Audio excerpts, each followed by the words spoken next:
ลงมาเลยเอาเองครับเอาเองลงเองลงได้อยู่มาร้องเพลงพี่ครับพี่ครับสามชาหน่อยครับหยิบแต่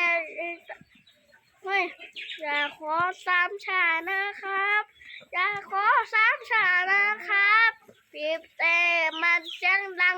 สับผู้ข้างอันตรายนะครับ